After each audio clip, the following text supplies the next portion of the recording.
اور پاکستان کا سب سے بڑا جو قومی ادارہ ہے اس کا یہی حال ہے۔ پاکستان اسٹیل مل کی بات کر لیں، چلیں، پاکستان کا اسٹیل مل وہ ادارہ ہے جو پاکستان کی بیک بون سمجھا جاتا تھا۔ اگر ہم 80s کی اور ہم 90s کی دہائی تک، جب تک یہ نام نہاد جمہوریت نہیں تھی، ہم اس کی بات کریں، تب تک وہ پاکستان اسٹیل مل بہت بڑا ایک کمانگ پتہ ادارہ تھا، ایک بیک بون تھی پاکستان کی۔ آج وہ ڈیلی بیسس کے اوپر اتنا خسارہ جنریٹ کر رہا ہے ہمارے لیے، اتنا وہ سفید ہاتھی جیسا ہمارے لیے بن گیا ہے کہ ہمیں خود سمجھ نہیں آ رہی کہ اس کو بند کر دیا جب بند رکھنے سے بھی اس کا نقصان ہے۔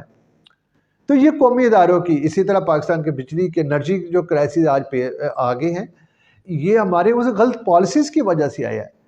تو ناظرین، میں واپس آتا ہوں اپنے اسی پوائنٹ کے اوپر، پاکستان کے موجودہ مسائل کا حل ہے، ایک حل ہے، اور وہ ہے ای کامرس، وہ ہے آئی ٹی پروڈکٹس۔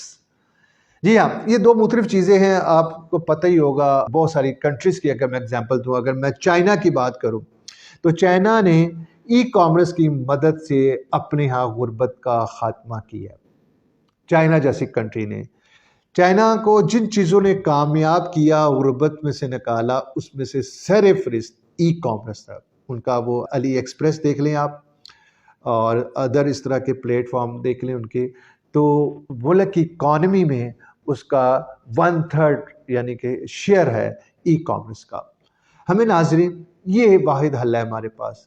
ہمیں اپنے ہاں ای کامرس کی کالجز بنانے چاہیے، یونیورسٹیز بنانی چاہیے، حتیٰ کہ یہاں پر پرائیویٹ لیول کے اوپر کافی لوگوں نے، کافی اچھے مینٹورز نے، جو کہ ای کامرس کے فاؤنڈرز پاکستان میں کہے جاتے ہیں، انہوں نے اپنے لیول پہ بہت اچھا کام کرا، لیکن جب تک گورنمنٹ کی اس کو پشت پناہی پذیرائی نہیں ہوگی تو شاید یہ معاملات آگے نہیں چل سکے گی۔ یقین مانیے کہ ای کامرس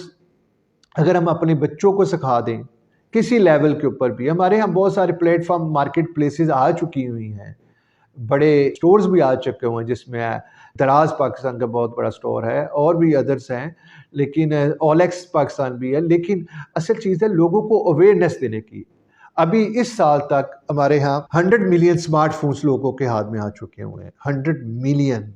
اور ایکسپیکٹڈ ہے کہ 2024 میں یہ تقریباً آلموسٹ کوئی 200 ملین کو کراس کر جائیں گے۔ تو اندازہ کیجئے جب اتنا کچھ ہو جائے گا، اور جب نیٹ کی فیسلٹی اب جیسے کہ ہر جگہ پر آ رہی ہے، تو کیوں اگر ہم وہی ٹائم جو ہم فضول کاموں میں لگاتے ہیں، اگر ہم اپنے بچوں کو بیسک سکلز سے،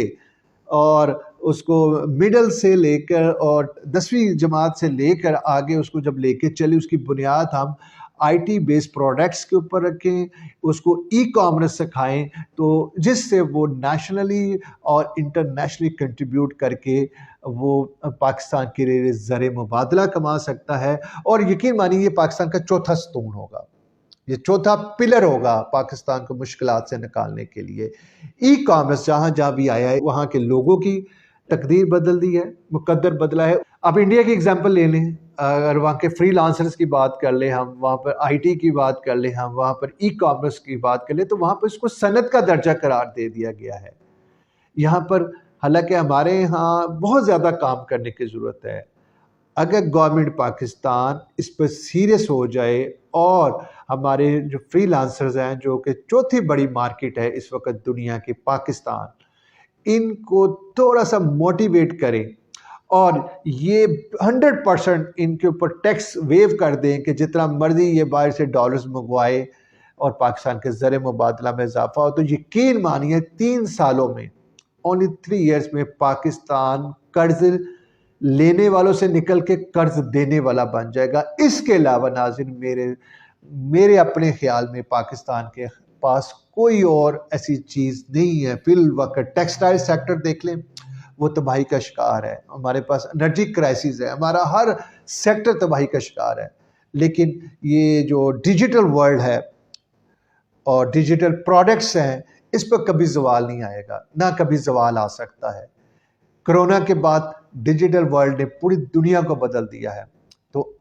خدارا اس کو سیریس لے، خدارا اپنے بچوں کو جو ایک ٹریڈیشنل ایجوکیشن ہے اس کے علاوہ ڈیجیٹل ورلڈ سے روشناس کرائیں، اس کو ڈیجیٹل پروڈکٹس کا بتائیں، ان کو ای کامرس کا بتائیں، ان کو سکھائیں تاکہ وہ آنے والی نسلوں میں پاکستان کا نام روشن کرے۔ تیسری اہم بات ایک اور ہے گیم چینجر پاکستان کے لیے، وہ میں اگلے اپنے ایپیسوڈ میں اگلے ویلاگ میں بتاؤں گا کہ وہ گیم چینجر کیا ہے، اور وہ گیم چینجر پاکستان کے لیے واقعی گیم چینجر ثابت ہو سکتا ہے کہ نہیں، اور ای کامرس سے اس گیم چینجر کا کیا تعلق ہے۔ اس کے ساتھ پاکستان کے اس